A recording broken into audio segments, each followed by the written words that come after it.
All right. I hope we're not posting the video to this too. No. Nope. We're not there yet.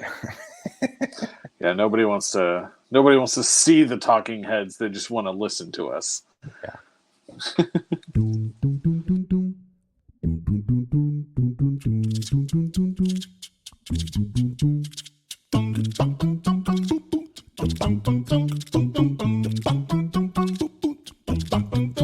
Hey, all right, and welcome back to another exciting episode of Spellstorm Miniatures. My name is Jeremiah. I'm Dan. And I'm Chad. And we are a show about miniature war games, including Warmachine and Hordes by Privateer Press. Our goal here is just to inspire you to play more. Hey, friends, how you doing? Hanging in there. I'm doing okay. Yeah, we can't get our schedules right sometimes, and but today the stars have aligned, or so they say. So we have some things to catch up on, and then we are finally finishing our faction reviews. For those of us that have been listening, for those of you who have been listening to us over the last year or so, we have been taking each faction from Warmachine and Hordes, and then we have been giving a faction review one at a time. Of course, we've been doing it with our own spin, and so it's fun to be able to look at things a little bit differently. But before we get there, have you played any games lately? Actually got one short game of Gaslands in. Ooh. Yeah, I know. My son actually asked because it got put away months ago, right? And Yeah. he's like, oh, hey, because I was printing some terrain. Finally got back into getting my printer leveled and going again, right? Nice. And so I had printed out a couple pieces of terrain, and he's like, oh, can we play? So we did. Of course, I spun out one turn from the finish line.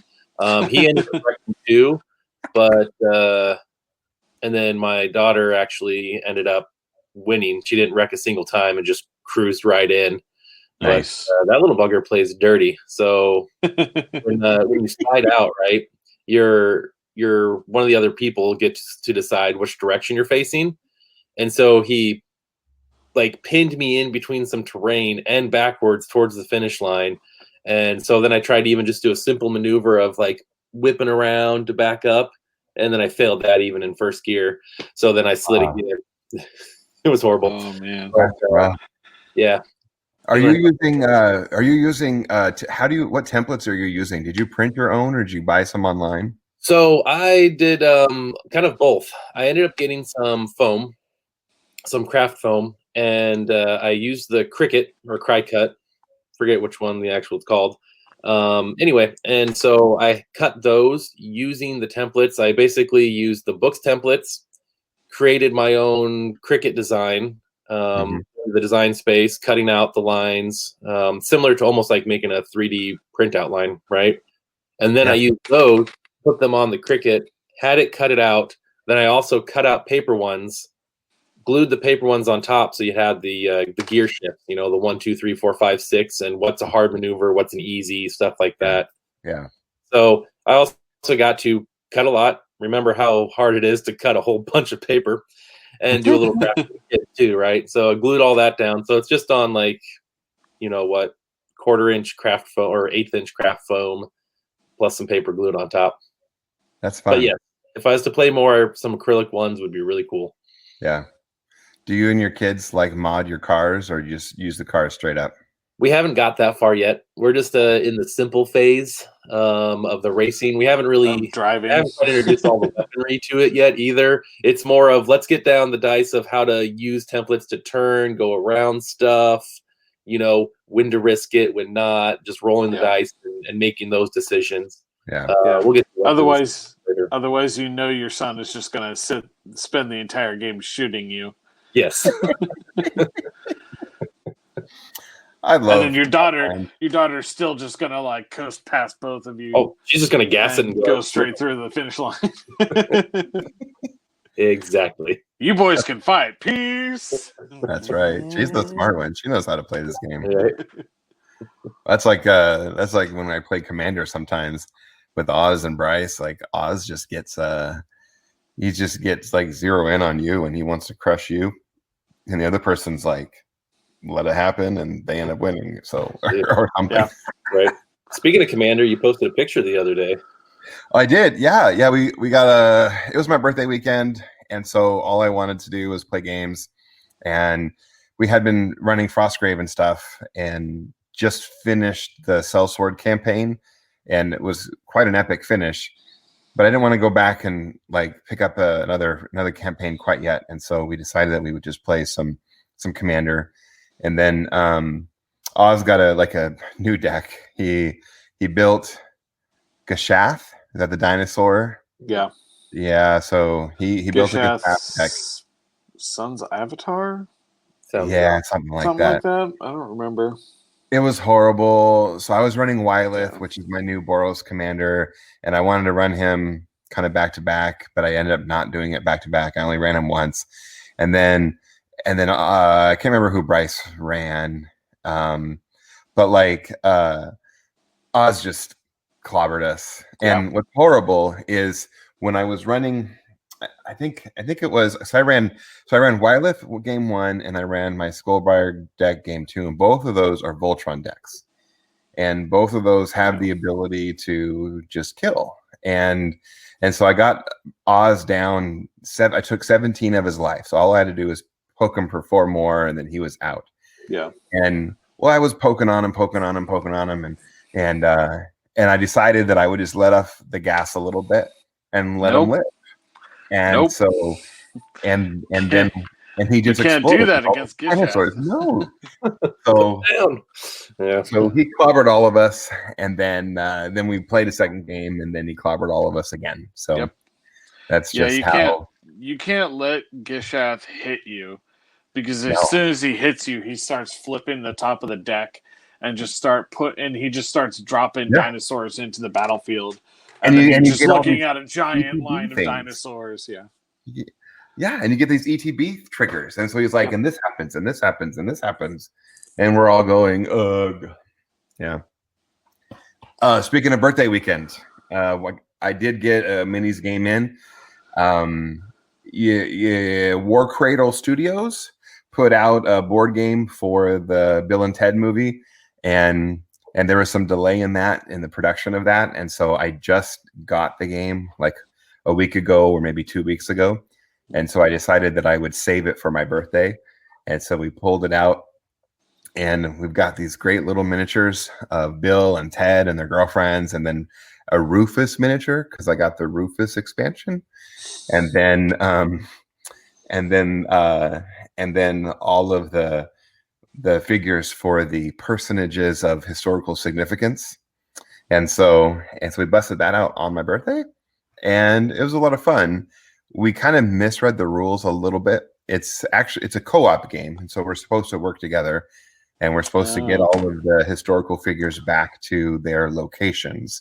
And meanwhile, each location has like a spin dial that spins, and as it spins up, it becomes harder and harder to spin it back down, and because that's where you want them to be, is at 0. And so the way they handle the complexity is in the draw deck, they have these bogus cards, and a lot of them will have like 1 image or 2 images or 3 images, and you work from top down, and you have to do what that image tells you to do, right? There's like a key, and so you got to do this.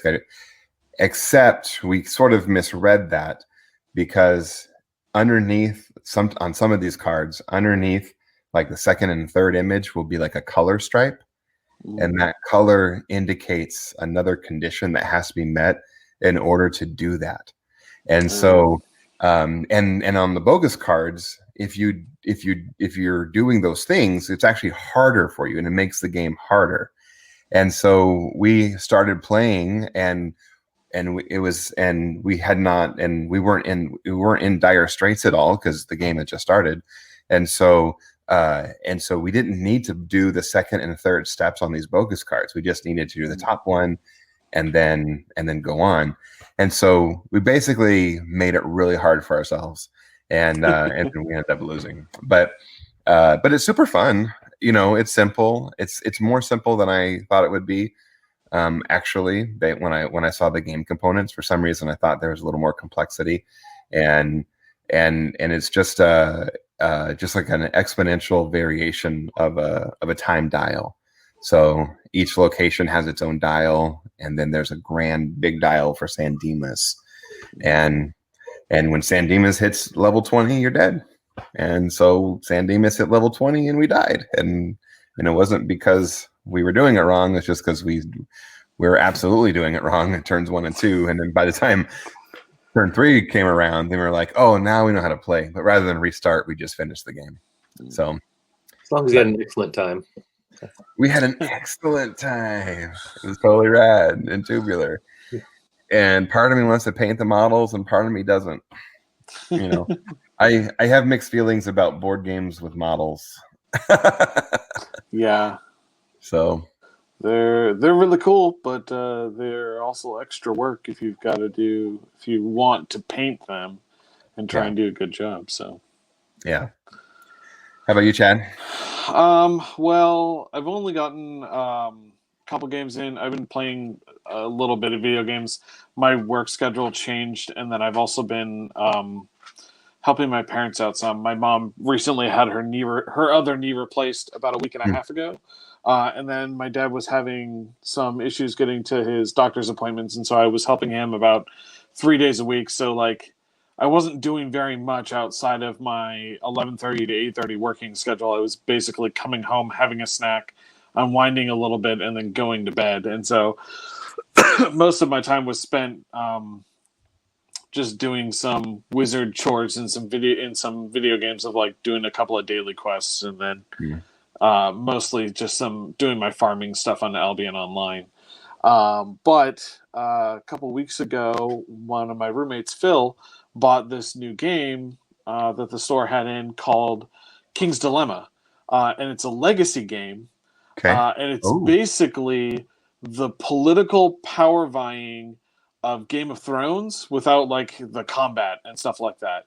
So it's a highly political legacy game where each player plays the head of some noble house.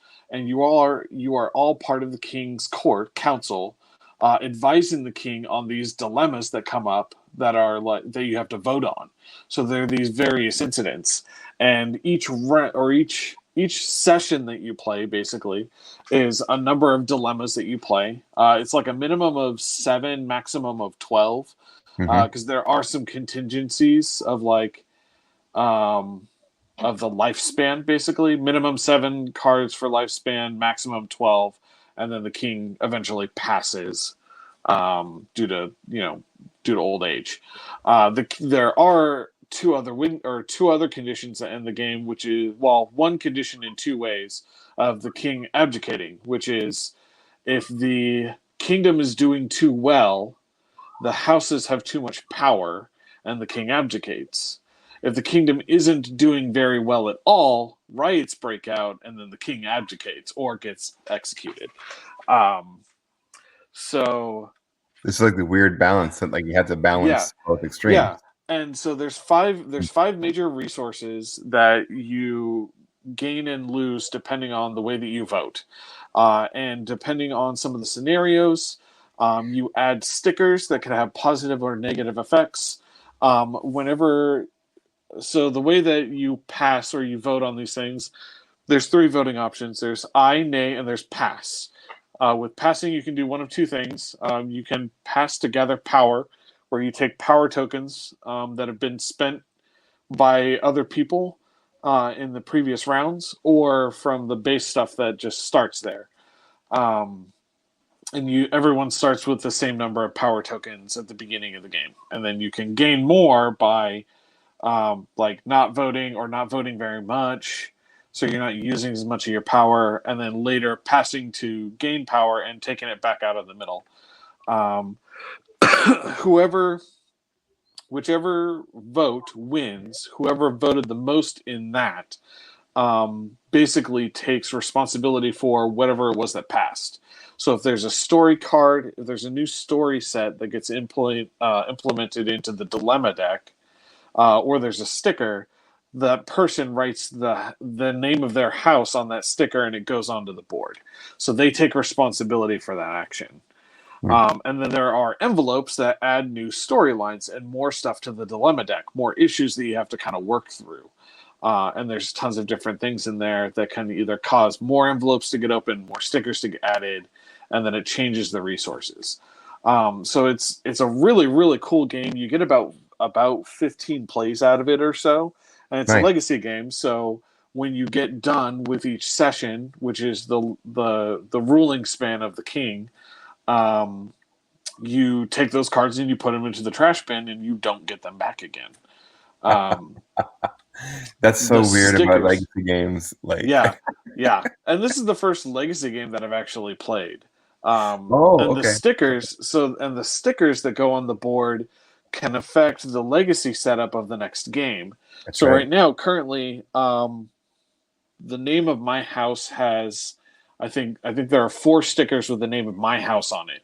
2 of them are positive and 2 of them are negative. So it kind of cancels each other out. But until these most recent sessions, I had 2 that were positive. And what that did is at the beginning of the game, because I had 2 stickers with my house name on it that were positive, I got extra voting power for that game. Nice. Other people give extra money. And then there's other stuff like hidden agendas that you're trying to accomplish. There are also house agendas of like certain things that you want to, like certain resource you want to be the highest, or you want like one of them is if you get the story card where you conquer another kingdom, that unlocks abilities and things like that in your house. It's a really, really cool game. If you like legacy games and if you've got a group that will play pretty regularly, we've been meeting every Sunday for the last couple of weeks and playing. We only played 1 game the first time, and then the next week we played 2, and then yesterday we played 2 more. And it's been a lot of fun. It's been really cool, and it's a very, very good game. I think it's like $80, so it's a little bit pricey, but like there's so much stuff in it, and there's tons of content in the game itself. I think anytime you can play a game and then play it again in the same session, that speaks well of a game. So. Yeah, and the first one, like it took us a little while because we were getting used to the rules and stuff like that. But the other days, each game lasted like about an hour, maybe an hour and a half. Yeah. And so you can do like 2 quick sessions and basically 2 ruling ages right in a row. And you affect more of the board, and so things just keep changing as you go on and on and on. That's cool. That's cool. Yeah, and then the other thing that I played was that Jeremiah and I are part of a D&D campaign, and we had our first session not this past Sunday, but the Sunday before, and that was a lot of fun. Yeah, I'm excited. Wes knows a lot about Eberron, and so he's going to bring that background knowledge as the DM. Yeah. And it's fun being a player again. I feel less pressure. Yeah. I'm excited to do the story development for our characters because we're actually playing. We're both playing Kalishtar, and we're both siblings. Right. And Jeremiah is playing a paladin of noble background, and I'm playing a bard of entertainer background, and I'm his younger sister. Yeah. So it's pretty interesting. I'm excited to keep playing and have fun. I'm excited to see how we change the DNA of the group a little bit too. Yeah. So it's gonna be good. Yeah, and you're familiar with that group because you were DMing for that group, and I'm brand new, so I don't really know like anybody's personalities or anything like that. I don't really know what to expect. So it'll be interesting to see what happens. Yeah, it's a good group. Hey, so tonight we get to finish all our last 2 factions, I guess, for the faction reviews. For those of you that are listening, one of the things that we have been doing is we've been going through each faction 1 at a time, or 2 at a time in this case, of the Warmachine and Hordes factions. And we basically ask and answer 3 questions for each faction. And that is, if you were to pick up this faction, which warcaster would you play first? Second question, which theme force looks the most interesting to you? And third, which model do you want to paint the most?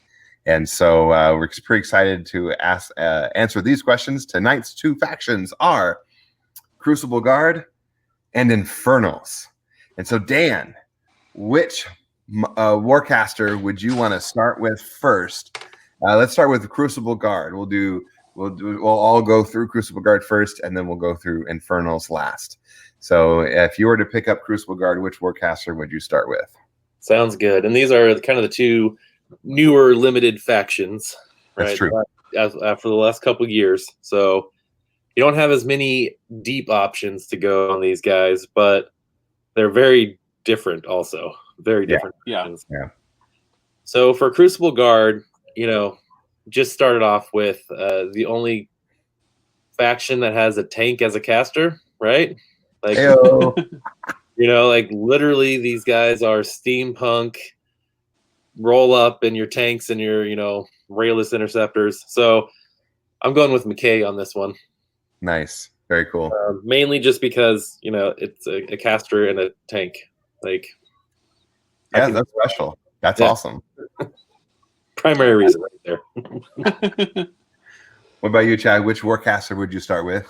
Well, I always thought, ever since they were doing the CID for it, one of my favorite Warcasters that I thought looked really funny and really interesting was General Baldwin Gearhart, because he's got his manservant that follows him around carrying all of these like ridiculous guns. And then I heard about from Andrew, one of our local guys, apparently the background of Gearhart is that he wasn't really part of the Order of the Golden Crucible, which is the Crucible Guards faction. They develop weapons for themselves, and they also sell a lot of them in the Iron Kingdoms. And he wasn't really a part of their group. He was just like a brilliant tactician who they hired to help them with the defensive lail and such. But apparently he's like kind of a boisterous, rowdy dude who likes to like go out and get drunk and like scribble drawings of guns and then just like stumble into like whatever weapon designer's place and be like, make me this gun. I drew a thing, make it shoot acid or something, and then stumbles away and they're like, oh my gosh, this freaking guy. But he's got 4 different guns, and I'll talk about those a little bit when I kind of talk about his list. But like, nice. Just the fact that he's kind of this weird, boisterous dude. This is like, make me this cool gun, make me more cool guns. Clog, give me the other gun, the long range gun. The other one, not that one. No, the other one. It's just what I envision on the battlefield all the time, and I like that. I like that personality. Yeah. I didn't go with any kind of like attraction or charisma. I was strictly functional on my selection. I already have a convergence army, and so I would start with Lock 1. Yeah. Wise. Just because that's most likely that's what I'll be doing anyway. So if ever I did. So hey, what theme force were you leaning into, guys? I was leaning into Prima Materia, mainly because I'll be honest, I kind of like the other theme force. Magnum Opus kind of works a little bit better for a lot of Crucible Guard lists, it seems, but Prima Materia gives Vanguards, they can shield guard twice. Mm-hmm. So when you have a giant, huge based caster rolling up the battlefield, probably some hefty shield guards are a good idea. Yeah. So that's why I was going with Prima Materia, and it also gives, not so much for her, but friendly units can start with upkeeps and play. So for McKay, it doesn't really do super much. Failsafe is the only one, which is a good spell. It's a good one. But it's only a 2 cost, so it's not much. Yeah. I think she wants to use a lot of her focus for her own shooting, though. So if she can start with something in play and not have to worry about it, that's helpful. Yeah. Exactly. It helps. So for her, I kind of went a little bit Warjack focused on this one, mainly because she has mobility, which gives +2 speed and Pathfinder to her battle group. So that's pretty big. Like you said, she's going to be wanting to spend it. You got Return Fire and Jumpstart. So again, Jumpstart, very battle group one. All my battle group that's knocked down gets to stand up. And you get to pick facing. Yes, and you get to pick facing. So a couple big things there. But again, it's all like battle group, right? Her feat gives you magic weapon types to everything within her control range. And if the enemy is within her control range, you also get a extra let me check on. Is it boosted? Yeah, it's a boosted damage roll in her range. So getting kind of nice. And if she gets up the field, your jacks get in there. They're not spending a focus to boost to attack on the hit, or they're charging, so they might get it either way. But just a couple thoughts I had on her. Plus the cannons, the sprays, like you said, she's just shooting all over the place. So I loaded her up with Alice, which I think is a pretty standard in most lists.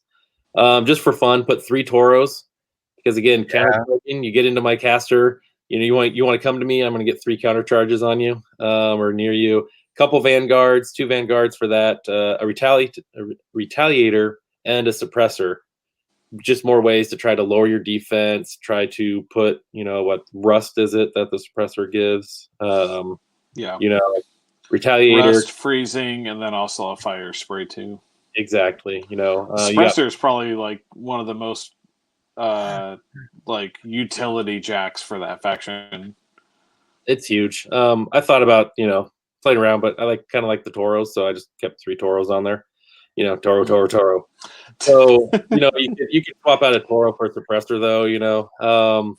So then some Crucible guard mechanics, because one, you need some solos just to try to score those flags maybe, or repair all those jacks that are getting hit. Those shield guards are going to take the hit, and you can repair McKay. So even if she does get hit, I had some spare points, so I tossed a Trancer in there, throw it at enemy, watch explode, right? Bounce some people around. Of course, a couple Dragon's Breath rockets because it's Crucible. I like those. It's cool. Really, it's a cool piece. Right, artillery, arcing fire, withering humor, so -2 armor and lose tough. So again, it's helping those other guys swing pretty hard. And then a unit of combat alchemists. Again, they have ice cage. They can take off upkeeps. They can do corrosion damage. But for the most part, I also thought they were kind of a good scoring unit because they have prowl and can smoke cloud themselves. So a little 3-person unit goes over corner of a zone, tries to score that while everyone else is worrying about your giant swath of jacks. So I'm not sure if it would play quite good because it is very focus starved. All those jacks are pretty much going to be powering up and then doing their own thing. But, Vanguards are decent late game. When you're staring at the face of 3 Tauros, I think that's going to grab a lot of your attention. And then McKay in late game can obviously just clean up a lot of stuff herself, right? So that's kind of the list I came up with. Well, and I realized that with recording this way using my phone, I can't pull up my war room, but I think I remember the majority of what my list was. I picked the same theme force primarily because you get to start with your upkeeps in play, and Baldwin's got a couple. I know he has at least 2. He has Hotshot and he has Snipe. He might have another one, but I don't remember off the top of my head, and I can't check right now. It might just be those 2.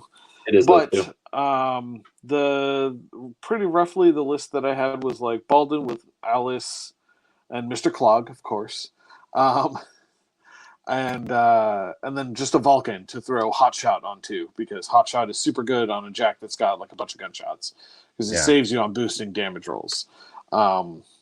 And I feel like he's kind of a dude that wants to be doing a lot of his own shooting, so he's going to be a little strapped for focus anyway. So he really only wants to filter that into one jack.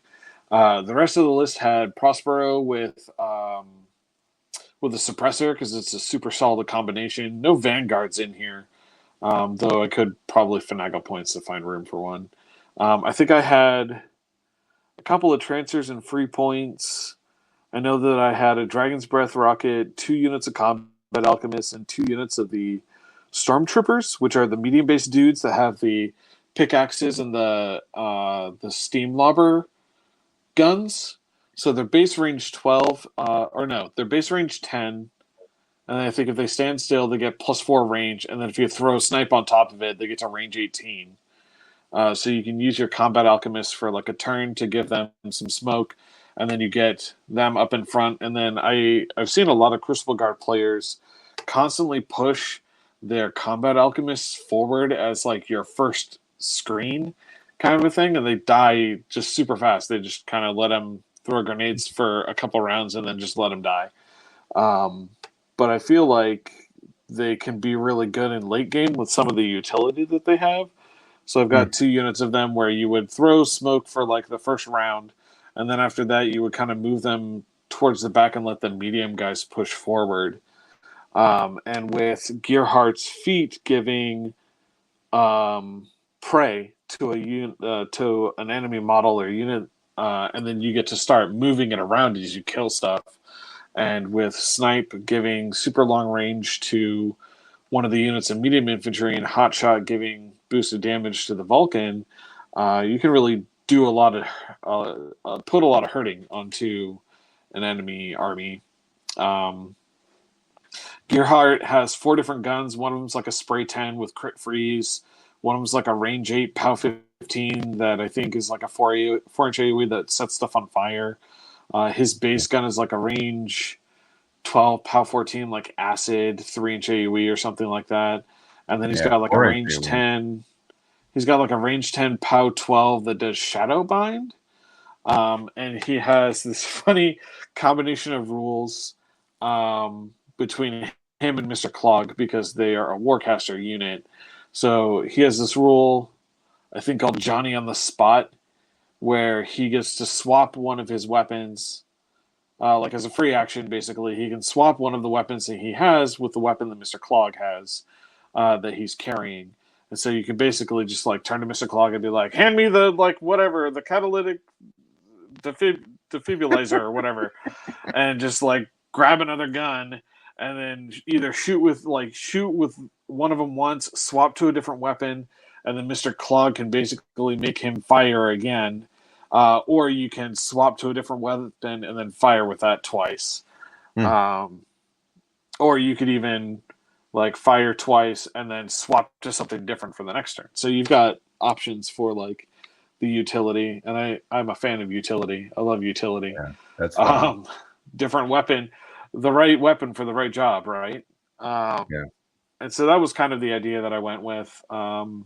It seemed pretty interesting, and he also has some battle plans that are really cool, especially because they've just got kind of ridiculous names. Like one of them is called "Give 'em What For," and just kind of imagine like playing this list and fooling around and making like a Sean Connery voice, basically, of like, just commanding your troops. Yeah. Clog, hand me the catalytic defibrillator. Give him what for, man? As you like pop your feet and cast Hunter, like prey on something like that, and just unload into that unit or model. That's awesome. Oh, I also I had to refrain from making a joke list of, Dan, you said you had 3 Toros in your list, so it was Toro, Toro, Toro. I've been talking about there's a warjack called the Vindicator, and just putting 3 Vindicators into a battle group as a Rick and Morty reference of Vindicators 3. Nice. How fun was it? Yeah, Vindicators look fun. Yeah. Thing is, it might not be that bad either. Yeah. Right. Yeah.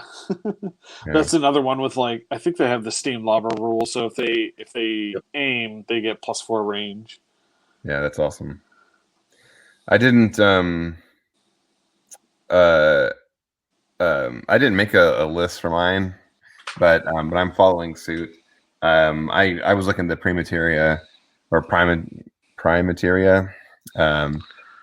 Prima materia. I don't know. I'm trying to make it one word theme. Mostly just because, I was looking at Locke and I was thinking, that she looks like a pretty good battle group caster, and that seemed like the battle group theme. So, but I wanted an excuse to put in a bunch of Toros too.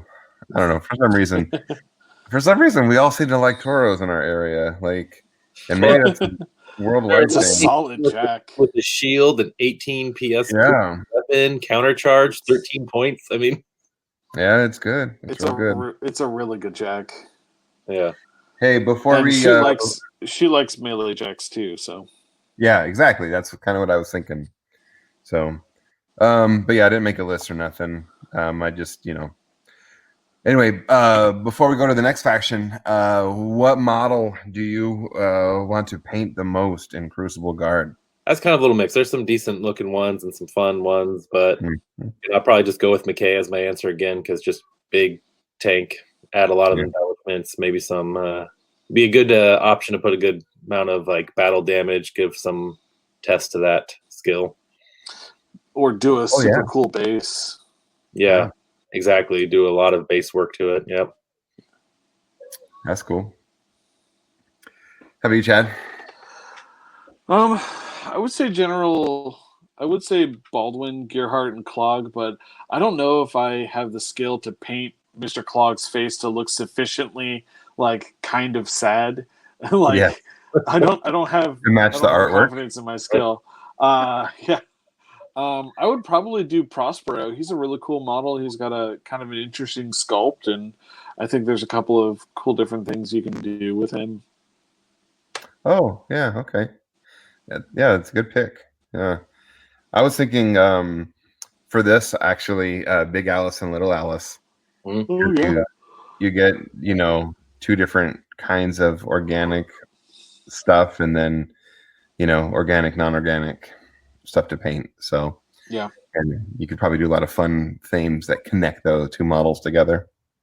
Yeah. So plus you can test your skills and do some interesting things with the canisters of like the juicer stuff that they have that she has like on her person.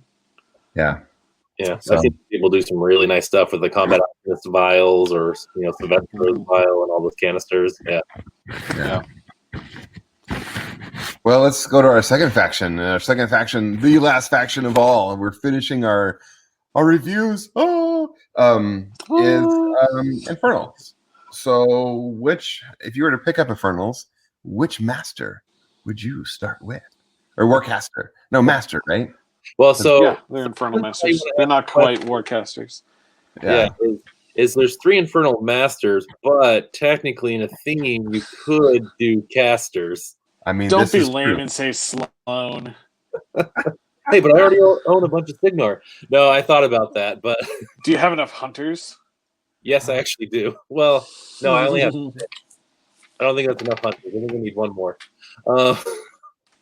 But no, I stuck to the purist of going with the masters, and all of them do have their own appeal, but I went with Agathon mainly for most of the factions I play don't have a really, or to me, don't seem to have a really good high, in this case, essence number, and just loads of spell assassination potential on their own that could just get in there.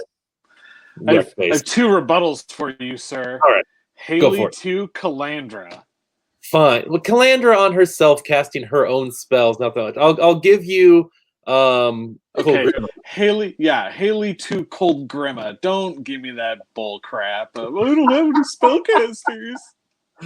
Okay, hey, give me trolls that have you have like one of the best warcaster or one of the best spell slingers in the game in Haley 2. Hush you now. Fine. I've never personally killed anyone with Haley 2, but at least spells. You should get on that, Dan. I've been on the troll train, man. That's true. For a couple years now. Yeah. Fine, podcast here for. Yeah. But all right, fine. Mainly, just fine. I'll just go with it as how about Hellmouth? I don't have any Hellmouths in my factions. How about that? It's true. So there we go. The spell is so dumb. It's so good. And I feel bad also picking Agathon. It's a really close tie between him and Zadaroth. But he really does he really does a lot of what Infernals want to do, which is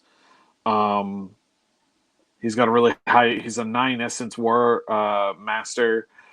He can, if you destroy one of the warrior models in his command of 10 or 12 inches, he can cast a spell for free. He's brutal, and his feat allows him to cast more spells. Yeah. And then also raises the cost on spells that you cast. So, excuse me. It's a really good denial feat too, because it slows down what your opponents can do.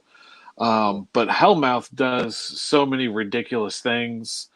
You can do so many crazy things with it. As a person who played Cassius and Wormwood pretty frequently, got to exploit Hellmouth, and has also played a lot of Kruger too, who has telekinesis. Being able to manipulate where your opponent's stuff is extremely powerful, and it's really fun. And I love playing that game of trying to figure out how to mess with your opponent's stuff like that. As a circle player, like, one of my favorite things is playing the positioning game, which I feel like a lot of people don't really think about. As a circle player, I feel like I think about it constantly, and it's incredibly important, I feel, for circle, is positioning on the battlefield. How much space you're threatening, how much space you're denying, so on and so forth. And Agatheon plays that too. You got to be careful how you're coming into him, and if you think you're safe, you're probably not. Yeah. Oh, and it's a command of 12, by the way. Like, huge command. Yeah. Yeah. I went with your second choice there, Chad. Zadaroth. If I were to start Infernals, I'd want to play Zadaroth, but mostly just because of the things I find familiar, like Rebuke and Scything Touch, and just like I feel like I can use those abilities, those spells and stuff. I have a hard time with this one, and this is weird saying this as a Legion player, but like, some of the Infernal stuff just seems too evil for me. Like, I know that's almost like, I mean, that's like a hot. It's pretty dark. I have a Legion army, but even when you're looking at your Scornergy you got going on there, I know, right? I know. That's why I felt like a fool saying that. But I draw the line at Infernals. Yeah, that's the line. But there's I don't know. There's some things about the faction that really look appealing. And when we were at Lock and Load the year that it dropped, Laura pretty much gave me permission to buy into it, and I chose not to. And so maybe I need to like self-talk myself as the reason why I didn't. I have to make up some excuse. I don't know, because I didn't buy into it. But yeah. I had intended to, and then I looked at all of the other stuff that I wanted to buy and decided against buying into a new faction. Yeah. So what about theme? What theme were you looking at? Well, there's really only one theme, unless you're doing Hearts of Darkness. Yep. Yeah. I was going to say, yeah. And that's pretty much what I said. I was like Dark Legacy, because I'm trying to play it pure. So yeah. Although I think most of your pairings would have a Dark Legacy and a Hearts of Darkness, probably. I don't think really too many people run Dark Legacy, do they? Not that I've really seen much. I don't know. They both do kind of very similar things. About a year to be exact. Yeah. I don't think I've seen any 2-list pairings. I've really only seen people playing one or the other. And most of what I've actually seen has been Infernals playing Hearts of Darkness. Yeah.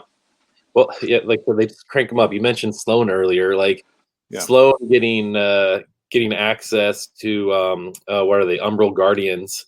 Like, that alone just makes it kind of dumb on some on some levels, you know. I think when the jacks get to power up when they're next to an Infernal solo, right? And it's just solo. Yeah. Well, really, what it is, I think you take a unit of I forgot what it's called. It's the squiggly flying shooting unit that's like range 10 POW 10s or range 10 POW 12s. The Griever Swarm. Yeah, the Griever Swarms. You can power all of your jacks off of a single unit of Griever Swarms, and then if they die, you don't really care. Yeah, they're cheap. You get a whole bunch of them, 10 of them for 14 points. Yeah. And they're good shooting by themselves. Like they're a good backup to all of those warjacks. Yeah. Eyeless Sight, CMA, you know, flying, soulless, yeah. So list I put together included 3 foreboders, Lamenter Shrieker, just because it would always feel bad if you had to, you know, sack one of your dudes to create a light, you know, or a small one. Couldn't imagine having to take out one of your marked souls and create a foreboder for some reason. That'd just feel kind of awful. But yeah, again, mainly 3 foreboders because they're the channelers, right? So getting your spells out there. Infernal Gate, it's big, does a lot of good things for it. Pretty much added every solo that there was, all the Infernal solos, you know. Runewood, Eilish, Roger, Nisia, right? Valen Hawk, Regna, Hermit, a Wretch, and an Umbral Guardian. Or 3 Umbral Guardians you get because their shield guard ability is just awesome, right? And then a unit of Min Cultists for ambushing. Again, just another way to stay in the game a bit or throw your opponent off. And then 2 Max Cultist bands with full of Dark Sentinels and one of them with Orin Midwinter. Feels like it's a pretty typical build. Maybe I'm a little heavy on solos. But the one great thing about seems a little too heavy on cultists, but yeah, it might be too. Maybe take one of them to min or get rid of the min and keep one of the max. I don't know. Like I said, I haven't played against Infernals much. I just kind of looked at it. Hey, you need cultists, so we'll put these guys in there. You can also just jam up a bit, kind of run in the way, and then have your solos. You have great options, right? Like, what do I need? Do I need shooty stuff? Do I need melee stuff? Like, that's the great thing about Infernals too is you're creating these heavies that can do different things, and you can get rid of whichever solos you don't need and bring in the beasts or the horrors, that you do need. So a lot of, again, utility in Infernal lists. Yeah. I didn't put together a list, but one of our local guys, Jacob, who goes by Bear Tornado, had an Agathion list that I saw him play a couple of different times, and I think it was a max unit of cultists with Orin Midwinter, and then like 2 mins. I think it was like a max with Sentinels, and then like 2 min units that were basically just there to kind of like keep your horrors fueled and going. And then I had maybe like a couple heavies, couple lights, and then like 3 foreboders, just so you can get those Hellmouth angles all over the battlefield.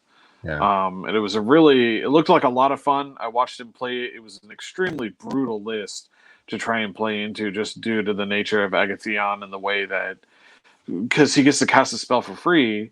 If you kill a friendly warrior model within 12 inches of him, he can channel that spell through a forebodar that's like 16 inches out. So you can get weird angles where you're casting stuff into your opponent's army and disrupting their turn, or shooting something that hasn't activated yet and killing it, and it's really crazy. He reaches out and touches you from way farther than you think. Interesting. Maybe going back to Stignar and getting E-leaps is a good thing there, or I was just thinking about Jarl with his magic bullet. Hey, you're 4 inches from the gate. I'm going to shoot your gate, not kill it. Bounce off since it's not an attack. Yeah, maybe. Right. New anti-infernal tech. Going back to playing Kruger 1, I'm just going to pop my feet and just put my 3-inch AoEs down inside all your cultists and just kill them all at the same time. Watch them fry. Yep. Yeah. Hey, what what faction, or sorry, not faction, what model do you want to paint the most? Oh, I was almost going to say the gate, because I think I've seen some cool effects where you put some entering in and out of it. But after looking at some of the models, Zadaroth actually looks like a fun one you could do. Almost any of the masters, really. I mean, Yeah, Deimos is just huge and imposing. There's just so much you could do to them. So I'm gonna be slightly cheap and just basically almost say any of the masters. I think you could do a lot of fun with. that's what I chose. I thought Amadeus looked awesome to paint, and he's big, and I like painting big things. So, what about you, Chad? I would definitely do Zadaroth. She looks like a very interesting model. Plus, it'd be really funny to paint some funny things on the inside of her book. Right. Like, Oh yeah, that'd be fun. paint like a list of names or some like insulting phrases or something like that. You can have a lot of fun with it. Yeah. Paint some Monty Python. Yeah. Man, I like that. Father smells of elderberries. Yeah. Mother hamster. Plus, Speaking of she has the little squid helper that's like holding stuff for her too. Okay. Yeah. Speaking of painting, what's all on your guys' hobby desk? Oh man, my hobby desk is getting kind of scattered, just trying to get through stuff. Right now, I'm currently working towards magnetizing the Warcaster stuff. Oh yeah. Also trying to do a little video like on using I got my Dremel and the drill press, Dremel like drill press out to try to use that and maybe create a little something on that, or just helpful fun thing. Also helps me to remember how I do things. But yeah, that's what I'm currently working on. I haven't picked up a brush since end of October. So wow. Yeah. But yeah. I mean, that's fair. I don't think I've picked up a brush in a while either. I've been mostly assembling and repairing broken models and things like that. You weren't doing any painting in the hangout last week? No, I was assembling. Oh, I thought you were painting something. No. I had a Storm Strider that was in like 14 different pieces, and so well, it sounds about right if it's unassembled. Yeah. Well, no. This was this was supposed to have been a painted, assembled Storm Strider. Oh, no. And it was not. However, it is now, and there's a few touch-ups that I still need to do. And so, but it looks like it's supposed to now. So, I was gonna say I did also put on the bases. There wasn't much assembly. The King's Army for Weirds, the other side. That's all on bases, and then magnetized underneath and on the tray so that they can stay in the tray as I'm moving it about, and then take them off easier. So. Oh, nice. See, that's really, I should do that too. I did not magnetize mine. I just put mine in foam or whatever. But we need to play. I have an Abyssinia army that needs to see the table. Right. So you guys need to see play now too. Yeah. Yeah. So, all right. Well, I've been doing some assembling stuff recently, and then I hadn't really been doing very much painting. The stuff that I wanted to paint, the projects I was excited to work on, I couldn't get primed because the weather was crappy. Yeah. But last week I spent a little time after work priming in a box in the store after hours, so then it would air out by the time I came in and opened the store the next day. So I got some of that stuff done. It was some of my Dark Angel stuff that I'd been working on, doing some kit bashes and some green stuff sculpting for like hoods and jackets and cloaks and stuff like that. And then also some Space Wolf stuff that I had assembled. The what's it called? The Assault Intercessors that I had done a little bit of part swapping to make them Space Wolf stuff. And then the other day I started putting some paint onto some Wolfen that I had assembled, and I was working on those a little bit more this morning. So I'm hoping to get some stuff painted up, and then my coworker and I are planning on doing a 1,000-point game of 40K sometime soon, probably, with the 9th edition rules, since neither of us have played it before. So I'm trying to get some of that stuff assembled. Or I have it all assembled. I'm trying to get some of it painted if I can. Probably going to do a little bit more painting tonight. Cool. Yeah, I'm looking forward to finishing all the bases on my T9A army, and I have to. The elves were like pre-made on a round base, and they're like, it's the hard plastic, and so I just can't snip them off or snap them off. I'm using like metal shears or aluminum shears to cut them off, and then I clean them up with my X-Acto knife and file, and then I glue them onto a 20 by 20 square base, because T9A uses square bases. So that's a lot of fun for me right now. It's not really fun because I have a lot of elves to do, but I was doing some math, and I have a full army. It's made up of some tree folk and some wood elves and some myconids and these really obscure rabbits that I got off of a Kickstarter. Those models are so cool. Yeah, they really are. I really like them. So it's going to be a fun army. It has like 8 different model manufacturers, and since T9A is like models agnostic, it's like you can do whatever you want. And I plan to paint them vibrantly, like, I want them to be white, like, and glow, and maybe not glow, but like be bright. I want them to be bright, not white. Bright. So, yeah. Hey, I'm pretty excited to be recording with you guys tonight, listeners. We tried something new. We hope that you have been listening to a good episode. On our end, it sounds good. It looks good, and so we'll see in post what it looks like.